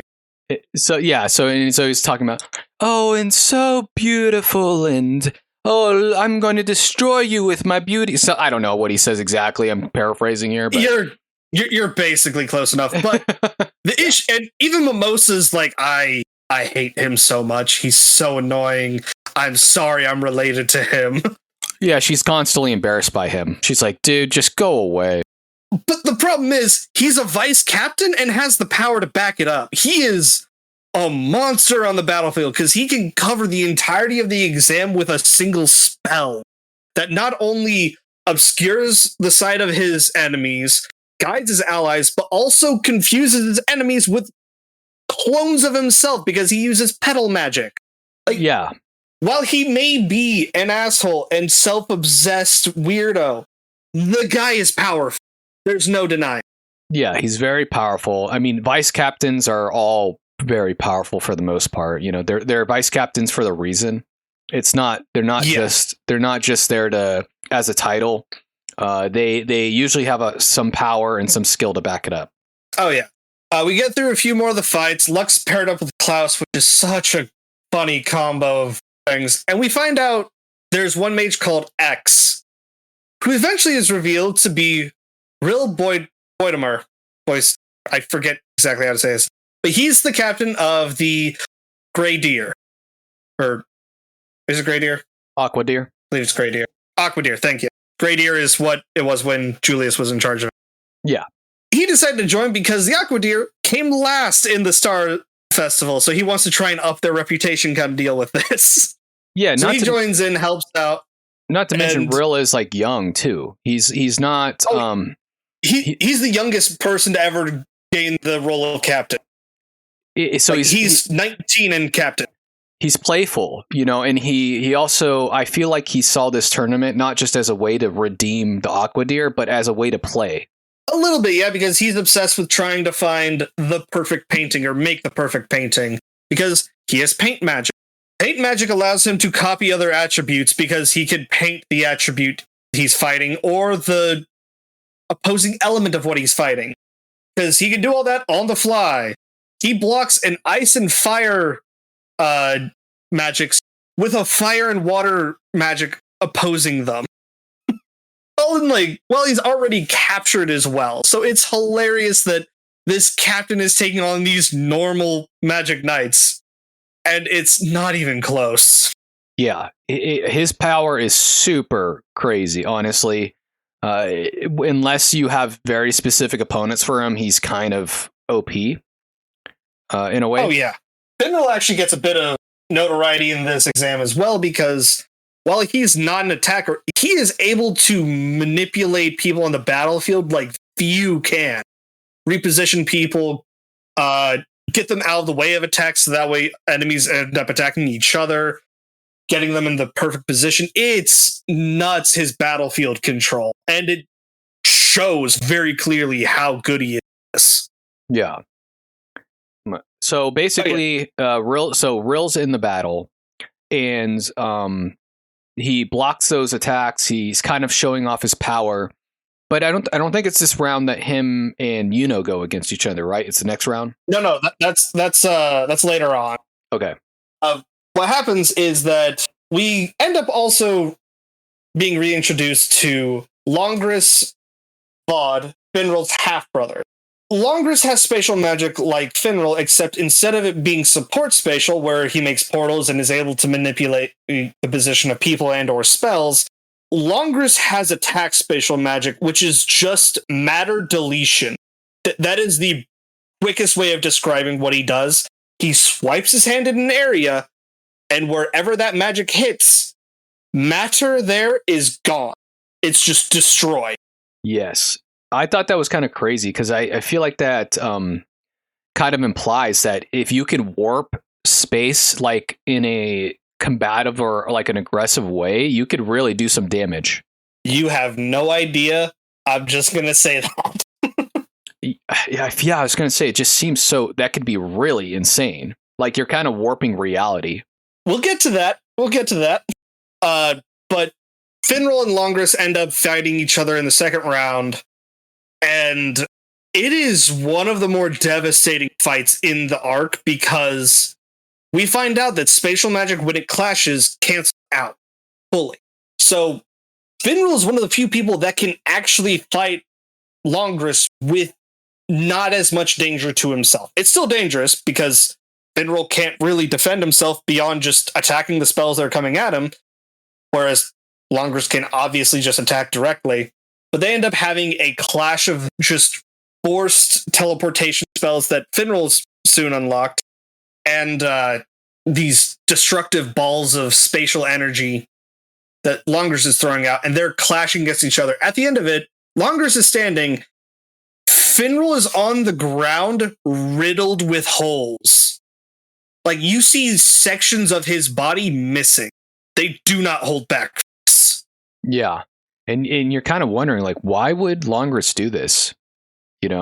There's definitely a superiority / inferiority complex. It's a bit of both, where Longris sees that he is praised by his parents endlessly, but everyone outside of his family praises Finral for being the kinder, more gentler person. And that switch in his mind just doesn't compute. He's like, why is everyone so happy with him? They should be happy with me because I'm stronger. Why is even like my fiance, the one that's supposed to go to the next head of House Vaude, like Finral more than me? And it's just an internal turmoil that we then see him attempting to kill Finral, raising his hand to stop it. And then we get my personal favorite moment in the entire series, that being the Black Bull stepping in and getting directly in the way to keep Longris from killing Finral. They are a few hundred yards away. Charmy launches them because she's just watching, because why not? She launches them at him. Magna, Luck, and Asta all directly are at Longris's face of, don't you dare touch him. The match is over. You won. This is not what you should be doing. He's ours. Yeah, and they zoom in into this like heroic, basically, stance. You know, it's like they come out of nowhere. And it happens really quick because the dude, you know, Longris is about to kill him. It's like it's going to happen like in a second, and all of a sudden, bam, bam, bam, bam, bam. Everybody's there, just like on a dime, like standing there, like no, this isn't happening. It's really cool, and I see why it's your favorite part because it's very epic. You know, like their whole like you kind of get chills, like you know, like they're protecting their friend. You know, they're like no, it's really cool. And while in the anime it does show Vanessa, Gauche, Gordon, and Gray all there as well, in the manga, they are not there watching. They are not present at the Royal Knights exam whatsoever. Noelle is not even concerned with Longris. She's focused on Finral, trying to make sure he's stabilized. So she is fully trusting just Magna, Luck, and Asta to hold Longris back in the manga. Like I said, the anime, they've got the extra people to help, and it kind of takes a little bit away from it, in my opinion. But the matches stopped, the entire tournament stopped for a bit. Asta is like, I'm not gonna let this slide. We're fighting now because we're next up in the rankings after the rest of this, but we're fighting now. I'm not letting this slide. And so Longris and Asta's teams face off against each other. And this is where we find out that Xerx Lugner is actually the newest Black Bull member, Zora Idile. He had beef with the Purple Orcas over anyone else because his father used to be a Purple Orca Magic Knight and was actually the first ever peasant Magic Knight. He was the first peasant ever to become a Magic Knight. So that's how much Zora looked up to his father. And this is kind of why you have, well, it doesn't explain a little bit, but it shows that Zora is also a commoner as well. Oh, peasant. Him, Magna, and Asta are all peasants. They are one step lower than commoners even. Like, they did not have almost anything. Do they clarify the difference in the anime? They do kind of use peasant and commoner a bit interchangeably, but Asta is more often called a peasant because he was an orphan, as Zora was as well, because we find out that his father was actually shot in the back by one of his own squad mates, which is why Zora has such a hate for the Magic Knights and how they failed his father, someone he considered a true Magic Knight, trying to save as many as possible, and he was shot in the back for it. Yeah, and so it's understandable why he's mad. You know, I would have some disdain for the Magic Knights and nobles as well if my father was backstabbed by one of them. And then, not only that, but he overhears some of the Magic Knights talking about his father, and it's like they're just talking crap about like how his father was a commoner and he didn't belong there, and it's just like not only that, it's at his father's grave they're doing this. It's not like they're just in a tavern talking shit. No, they're at his grave, belittling his grave. And his father was a noble man, not a noble, but he was a noble man, honorable man. Because even though his father wasn't insanely powerful, his dad had a huge heart and would do the best that he could to save anybody he could, you know? Yeah, and this is actually where we find out that Zora learned his counter trap magic from his father, because that's what Zora's father, used. He used counter trap magic to help those around him. In this fight, we find out Zora takes it to another level when it comes to his trap magic and how he's been able to combat so many other Magic Knights that are way more powerful than him. And we find out that when he attacked Xerx Lugner and took his cloak, an old woman was begging in front of him that her daughter has been missing, taken by Zerx, and is just wanting to know where she is and if she can be returned. Zerx attempts to kill this old woman just because she's in the way. So Zora steps in to keep her safe and directs the attack towards him. And we find out he has a counter trap magic circle on his own body. And he restores that every time he can. And it's constantly eating at his magic. But that's how he does it. That's how he's been this vigilante for commoners and peasants that have been attacked by all of these vile vile magic knights over and over again by redirecting their attacks to him so that way he counters it back at them. Yeah, and that kind of makes me wonder why, I guess it's because Nova Chrono is so busy all the time, like why there isn't more accountability for these kinds of things, or maybe they're kind of kept in secret. Part of that is because we're talking about the Black Bulls are a rarity that they have like 10 or so people. The average size of the rest of the squads is like 50. So there's a lot of people. I think the Purple Orcus, which is generally seen as the most corrupt, had like hundreds. So it's not going to be something you're going to be able to look over each individual all the time. And he's constantly dragged off to do more paperwork by Marks. So yeah, he's pretty busy to do all that. And I guess some of it is top down too, because the king, not the magic Wizard knight, King, the royal king. not the Wizard King, but the royal king is kind of the same way. He's not evil. Kind of. If he could get away with it, he would. Thankfully, Nova Chrono talks him out of a lot of the stupid stuff he would do. But if the royal king it was up to him and his own decisions, a lot of people would probably be put to death, over small things. So it's kind of a top-down issue as well. And the easiest way to describe the Royal King is he's got a lot of magic, but he's incompetent. That's the quickest, easiest way of saying he's just incompetent to the nth degree. Yeah, he's very unskilled. He's very spoiled.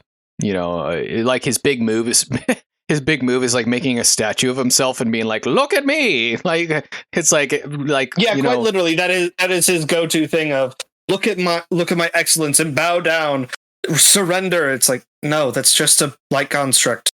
Screw off. Yeah. So anyways, yeah. Go ahead.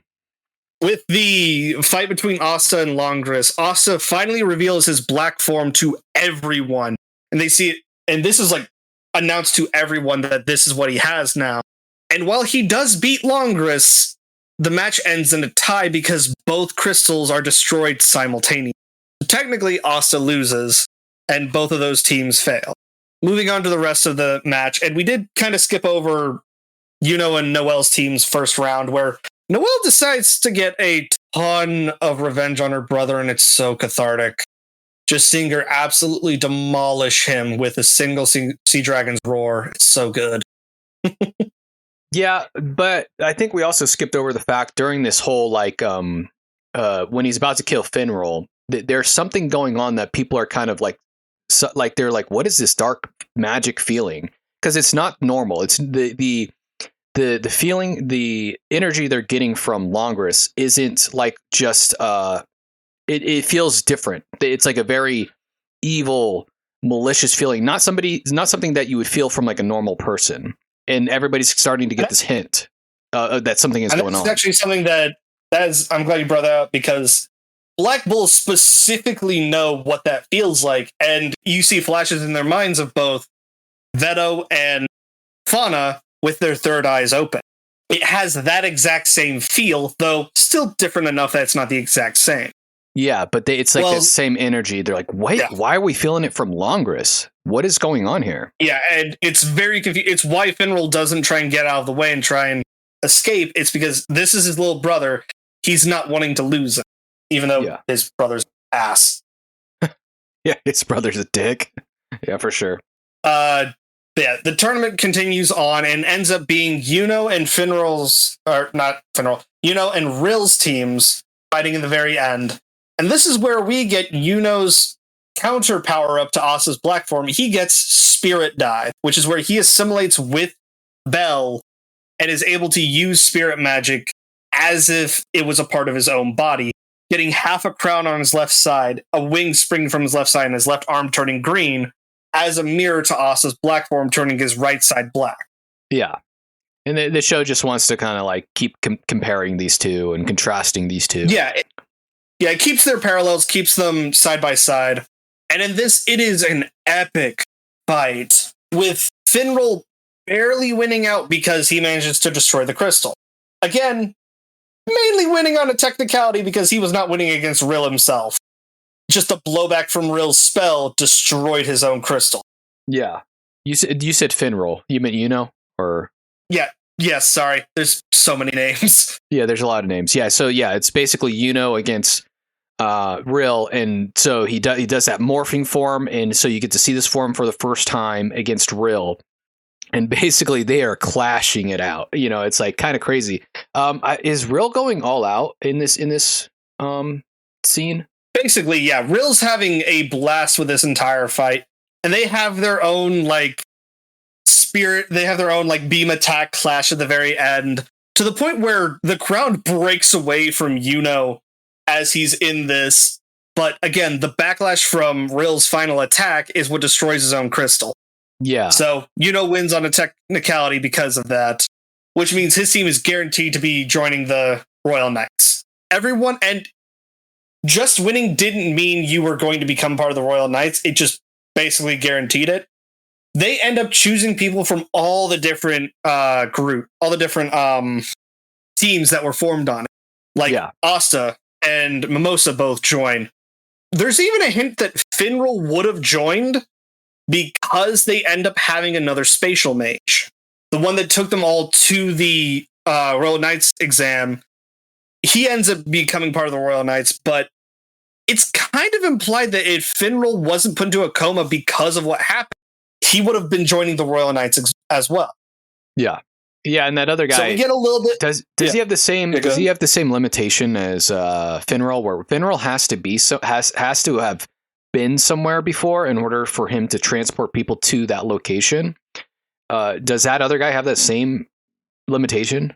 I don't know for sure. It could be. His spatial magic isn't completely delved into. It could be that so long as he knows the coordinates, that's where he can go, because we know some spatial mages can do that. Okay. Yeah, I was just kind of curious because he just teleports people to where they need to be. So yeah, he opens a doorway and gets them there and can hold down a space for a while. We get a small little break where they talk about how William Vangeance and Yami first met, how they became captains. It's a little bit of a flashback. Then the Royal Knights are formed, and after a brief banquet where they get to know each other a bit more, they go to the Eye of the Midnight Sun's hideout, since it had been found by the Silver Eagles. And joining them is also Nozel Silva, help attack the base. Heading the Royal Knights is Marioliona Vermilion, the uncrowned undefeated lioness, as we'll soon discover. Yeah. They go on a full raid of this base, taking no prisoners, just going all out. Marioliona takes both Zora and Asa alongside her, splitting up everyone else into groups of 3, and showcases the first, well, not the first instance, but the first named instance of Mana Zone, which is taking Mana Skin to the extreme and taking control of the magic in an area around you, being able to cast spells from any direction to any direction in that space, controlling it as if it was your own body kind of deal. She ends up fighting Raya the Disloyal, and if that man does not have trauma from the word next, I swear he is one of the strongest minds. Yeah. Basically, they are, and I think you were kind of saying this. I just want to make sure people know what we're talking about. When they're raiding the space, the elves are about to perform a ritual. And does it clarify the ritual there, like about why they needed to make this raid? Because they needed to do it. They were under a time limit.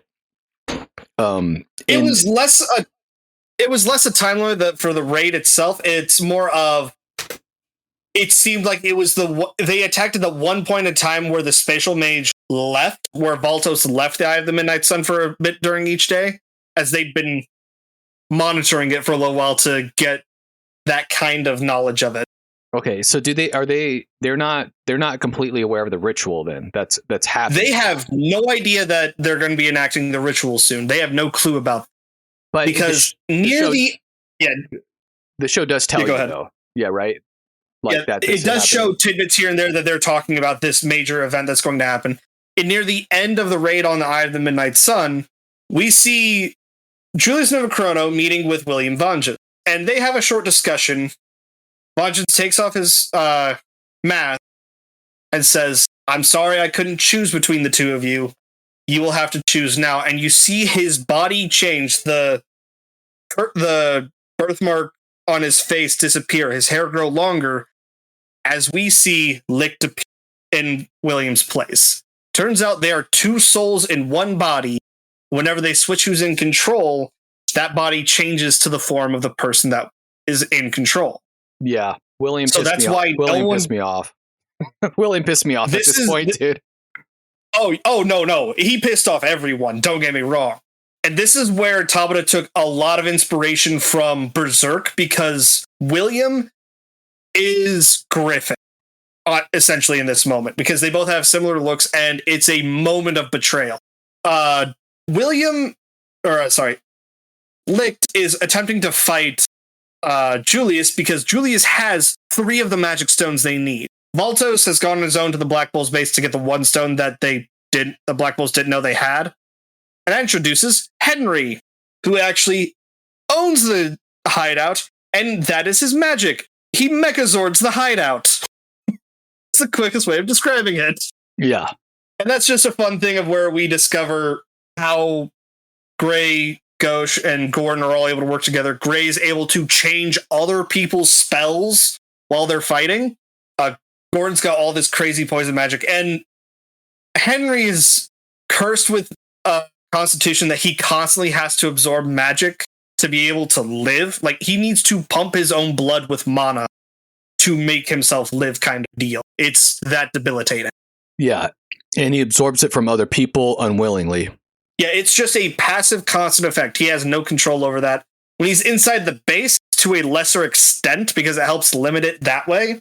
But outside the base, it's just amplified tenfold. And so he's been slowly getting his strength back just because the Black Bulls are a very lively group. And Asta, of course, has known him for the entire time, because Asta's unaffected by it. Yeah, so let's go back to the because I kind of interrupted you, and I feel because I wanted to clarify the whole why they were raiding it kind of deal. So there was a fight that was happening between Raya and Siscolion and basically Marileona. And you figure out about the whole monozone thing where you can manipulate magic within a certain zone around yourself.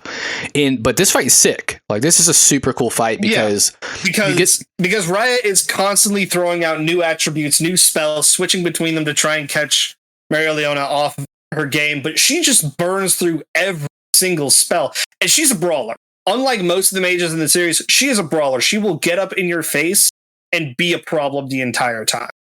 Yeah, she's gonna fight you with her fire fists, basically. She has fire magic just like her brother, but she uses it in a very different way. It's, where she's basically up in your, it's like fire claws and fists, and it's super cool, dude. She is a monster, and she deserves that title. But she's not only fighting Raya, right? Isn't she fighting someone else at the same time? That comes later. That comes later. We need to get through the Julius fight real quick. Okay. Yeah. Go ahead. William Vangeance, the a-hole. Yeah. So, and I'm just going to start calling him Patri at this point, because Patri has been taking on his idol's name, Licht, because he looks like Licht. Patri is actually just another elf. And he actually fights against Julius pretty well for most of it. But Julius is holding himself back the entire time because he doesn't want to hurt William's body. And that's something that I have had long discussions with a couple people saying that, Patri was dominating that fight. No, Julius was holding back the entire time.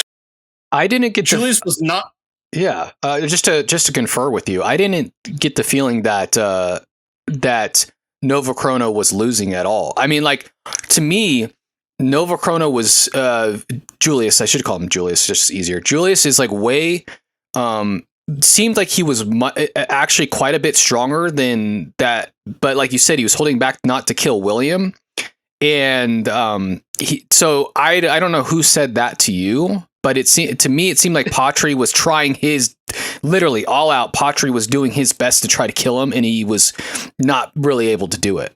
Oh yeah, and it's just this guy that loves Patri, and it's still saying he's going to come back in the series now when that's an impossibility. It's a Patri fan. That's all it is. Yeah, I mean, cool. You know, Patri is strong. I'm not, I'll give it to him. He's very, very strong. And he could probably beat most of the people in the show up to this point, but not the Wizard King. The Wizard King is definitely, at least from what it was showing, much stronger than Patri. Yeah. And it's pretty much a tied fight for most of it, that they are struggling, or that he's struggling to try and get through Julius's defense. And after all, he's like, okay, where the hell is this guy's grimoire? And Julius like, oh, you finally noticed. Points up, and you just see Grimoire Infinitum. It is just an endlessly spinning, coverless grimoire of just pages. And that's insanity when you think about, because every page of a grimoire is a spell. So just looking at that is an idea of, okay, he doesn't even need his grimoire with him. It's always open, it's always active, and it's just floating above the capital. Yeah, and you're like, dude, this guy is strong. Like, I mean, it's huge. The grimoire is like what, the size of a? I don't know. That's a perspective thing. The grimoire is about the same size as a normal grimoire, maybe a little bit bigger. But it's the fact that it has no cover and it's just endless pages, meaning there is endless spells Julius might have. Oh, okay. That's what it's implying with. I got you. So they're just trying to say it's strong because they depict it in the anime like it's the size of a building or something like that. Yeah, but also it's shown like a few 100 feet up in the air above the capital. So it's that perspective difference. Okay.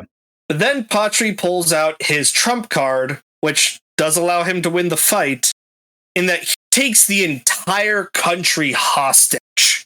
He unleashes all of his held back magic and uses a rain of light swords to target every single Clover Kingdom citizen, all the way from Hajj to the beach where you enter to go to the Undersea Temple. Every single person is looking at these swords as they come raining down, and Julius stops it using every bit of the time he has saved up to that point. He erases the spell with his time magic, but by doing that, allowed Patri to attack and kill him. Yeah. So it's the like he sacrificed himself basically to save the people. Because Patri, that's what Patri had to do to win. So I don't know why people are saying Patri's stronger. That's kind of ridiculous. Patri had to basically use a cheap trick, saying like, I'm going to kill everybody in the town and you better stop it. Otherwise, and so Julius does. But Julius knows this leaves him open for basically being attacked because he's going to use all the time that he has left. Because that's kind of Julius's whole thing. He uses time to kind of like, what is it, like skip or like go back? I don't know how he uses it exactly. It's a little confusing to me. But he uses time to kind of, Basically, whenever he's fighting, he's chipping off little bits of time from people and storing it inside himself. And he's able to use that to use his spells, basically. It's like healing his injuries, reversing time on that, slowing down time on people when they're in his chronostasis, speeding up blocks that he grabs with his chronostasis and forwarding them through time at certain points. These are all points in that battle that he uses. Yeah, and even he can speed up and slow down spells, all kinds of things with his time map.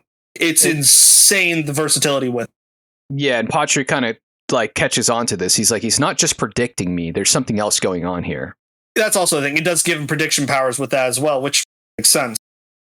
Yami shows up right when Patri has his sword through Julius's chest and is beyond pissed. Because not only is Julius the Wizard King, that's the guy that gave Yami even a chance in the Magic Knights. He's the one that brought him into the Grey Deer when Julius was in charge of it. He's the one that made Yami a captain.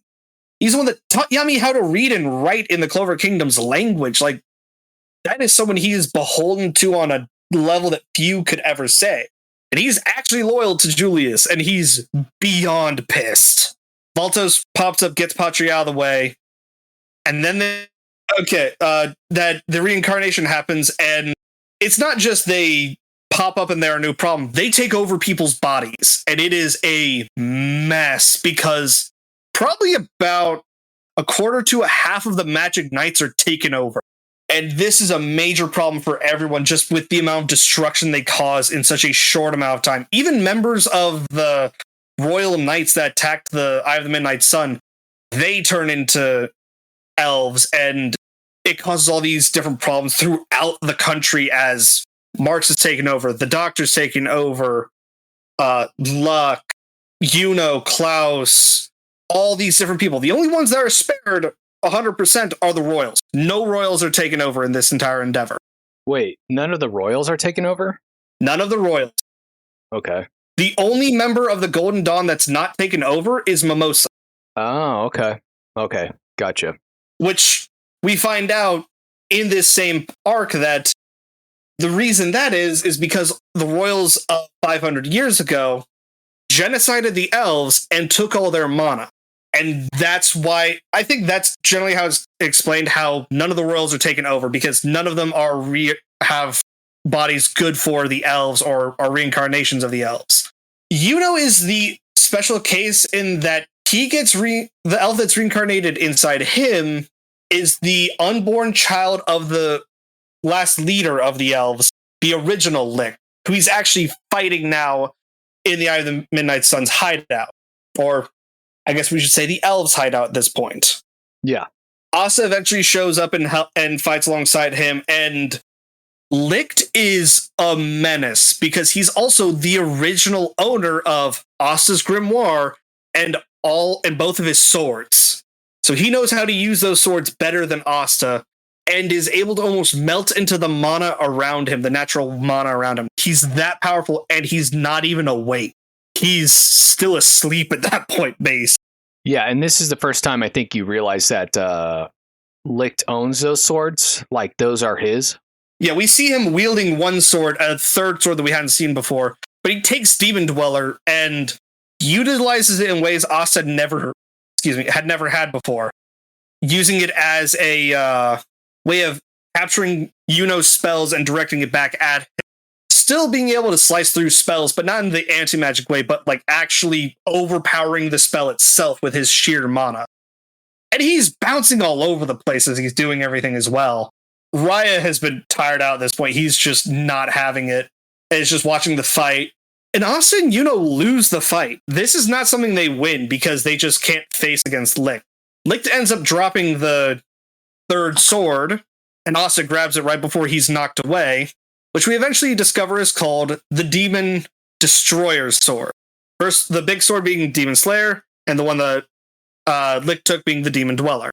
Demon Destroyer, we discover its power in Hajj Village as it's come under attack from a elf-possessed Magic Knight. Demon Destroyer has the ability to cut through the cause and effect relationship of spells. Not only does it get rid of the spell, it gets rid of the after effects of the spell as well. So, guy that attacks Hajj is using poison plant magic to basically just kill everyone in the village. Asta uses Demon Destroyer to not only get rid of the spell, but the poison it would have left behind. That's how powerful it is. Yeah, which is crazy. He then is able to discover that he's able to use that same sword to get rid of the reincarnation on the elf.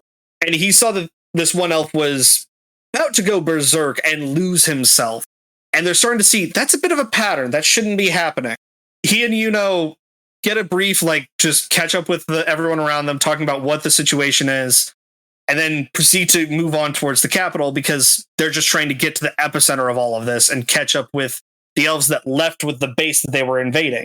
They end up splitting off, with Yuno going towards the capital and Asta going towards a village that's under attack, which we find out it's Vanessa and Magna trying to stop an elf-possessed Luck from destroying the town. And if you thought Luck was a menace already, it's even worse.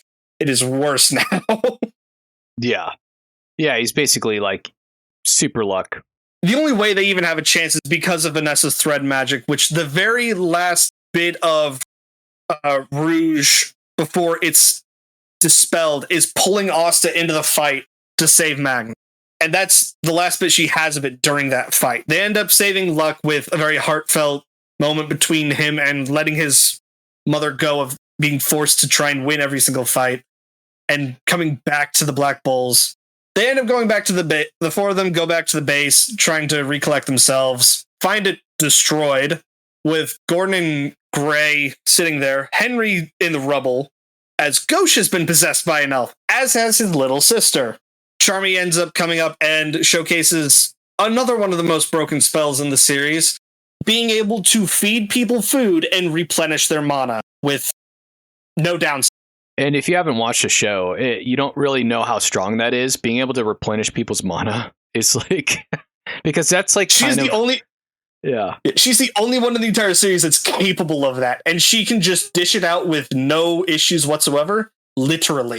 Yeah, and that's a lot of people's limitation in the show is how much mana they have. So being able to just endlessly give people mana is kind of nuts, and it doesn't seem like.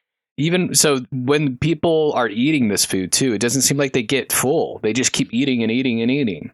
I think it's because it gets converted directly into mana, though if it does get a lot of them, Vanessa has mentioned, if I get fat from this, it's not going to be fun. Yeah. So yeah, very strong. But yeah, showcase that, go to another town where people are being hurt, where people are being attacked by three of the elf-possessed magic knights, one of them being Xerx Lugner at the time, actually.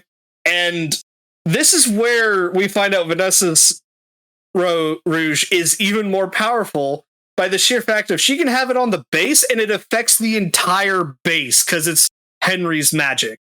It's insane to think about that. Yeah, that is kind of crazy. Like a whole base that she can just reset. So they knock out those three, save them, get rid of the reincarnation on them. Then three of the Eye of the Midnight Sun members, Rades, Valtos, and Sally, pop up because Rades end up getting a new spell of being able to bring back to life people who died around him that he was close to, that being literally just close to having spent a lot of time with these people. And they end up helping the Black Bulls get to the capital and fight off a bunch of the elves that are invading the royal castle. So like the Vermilion, Silvas, and Kiras are all there defending themselves against these elves. Did we explain why Rades changed sides? Oh, that was part of the reincarnation, is that the Eye of the Midnight Sun was just sacrifices for it. All of them were given a second name to tie themselves to an elf that was going to be reincarnated, and their souls were sacrificed so that elf could be reincarnated. So that's why he switched sides, just to try and shit on Patri, because he's like, you betrayed me, screw that, I'm coming for you. Yeah. How long have we been going on this, actually? Like 2 hours. About 2 hours.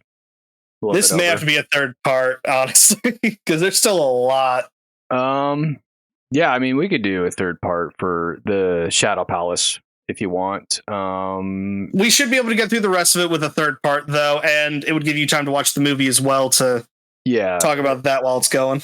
The Shadow Palace, because we still got Shadow Palace, we still got Heart Kingdom, and then we still got the Devil thing. The spades at the end, and a little bit of the filler in between. Okay, yeah, this is probably a good because I didn't think about all the Heart Kingdom stuff. I totally forgot about that. Yeah, which is there's still a lot to talk about. Yeah, so we'll stop there. So basically, as far as we know, they're battling Licht. They're not succeeding. There's a whole battle. A bunch of elves are fighting in the Clover Kingdom. So there's a lot there's in this whole scenario, there's a lot going on everywhere all at once. So it does a lot of jumping back and forth, like what's going on over here? What's going on over here? It's like a lot of stuff. It does actually go a little bit out of order from the manga, but because all of it's happening simultaneously, it doesn't end up making too much of a difference. Yeah. But there's so much to look at in that, and it would be a crime to not talk about more of it when we come back. Yeah. Okay. So yeah, I agree. We could stop there. And I think that we have plenty of stuff to cover for a third episode. So that'll be good. Yep. All right. Yeah. Thanks again, David. Do you have some social media? You have a TikTok and stuff that did you want to plug that? Yeah. Yeah. Again, my TikTok's Where Warden. I've talked about a lot of Black Clover stuff. I'm probably going to be getting into a little bit more of it with talking about the recent. And I'm just going to mention it here. For some reason, people are saying that Yuno doesn't deserve his power-ups as opposed to Asta. That's just become a trend on TikTok now. Don't know why. It just it's annoying. I can see why people would say that, and the only reason I don't think I agree with it, but I can understand the sentiment. It's because he seems to kind of. Because Yuno is a naturally powerful individual with just not raw natural talent, it seems like that he works less for what he gets compared to Asta. And so when people I think the issue with that is we just don't see it enough. We do know he works a ton like Asta because we see that at the beginning where he's working himself to the bone before they go to the capital. So we know that's part of his personality. He learned that from Asta. He is training. He is working to unlock all this stuff. Yeah. But it's just not shown as much as it is with Asta. That's the issue. Yeah, and he's also not in these near-death experiences with the Midnight Sun like Asta is. So I think because Asta's battling the most powerful people in the as we know it, the most powerful people in the country at this point, and we don't. It doesn't say that Yuno's battling anybody important at this point. Maybe he's killing some bandits. Maybe he's helping with, who knows what Yuno's doing. We don't even know. So maybe if they would have showcased that more or like shown Yuno fighting more very powerful opponents, I think people would probably feel more on board with that. But again, Yuno's a natural, he's been strong forever. And the show will explain why, later on. Yeah. I do like Asta better than Yuno, and because Asta is the main character, and I do like the trope of people working up to a point instead of being granted power. But I don't think it. I think he deserves it. I think he's still working hard, like you said. He works hard. The show just isn't very, or maybe even the manga isn't very good at showing that he does this. Yeah, no, I gotcha. Yeah, dude. But I'm not a Yuno hater. I don't hate him. I think he's great. Yeah. Yeah, thanks again for having me on here. Yeah. It's fun to talk about all this. Yeah, absolutely, dude. Yeah, we'll continue for, next time. There will be a part 3. With these long shonens, I can imagine there's going to be multiple parts. This isn't even the longest one. Like compared to something like One Piece or like even Dragon Ball, Yeah, if you try and do One Piece, that'll have to be an arc by arc one. You can't do that like we've been doing with this. Yeah, exactly. I think the shonens, you probably just gonna have to do multiple parts. But yeah, super fun. Thanks for coming on. If people, if people like the show, we have a Discord, and I'll link the Discord or the Patreon inside the link if you're listening on Spotify or Apple Podcasts, which you can then go to the Patreon or the Discord and join the conversations. You can talk to Where Warden, David, about Black Clover or what other animes. It's also a retro gaming community, so we also do that. It's super fun. And yeah, and just to make sure people know how to spell your TikTok, is it WERECOON WARDEN, right? WERECOON WARDEN. Where Warden. I think I said that, but just to make sure, because where could be like where, and where. So just make sure it's WERE. Think more like werewolf than warehouse kind of deal. Yeah. So yeah, and he has a cool TikTok. He talks about Black Clover. Is that what you mostly talk about on that channel, Black Clover?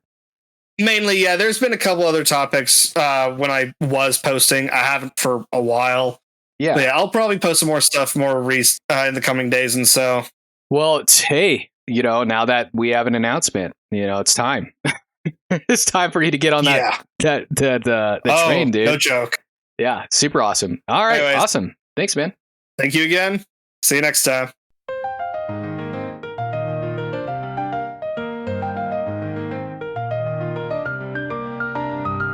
Thank you for tuning into Anime Reloaded, where we dive deep into anime's past, present, and future oddities. If you enjoyed this episode, consider supporting the podcast at patreon.com/Retro Reloaded. Join the conversation on our Discord server. We're always eager for more anime enthusiasts to share their thoughts and recommendations. Until next time, keep your anime reloaded.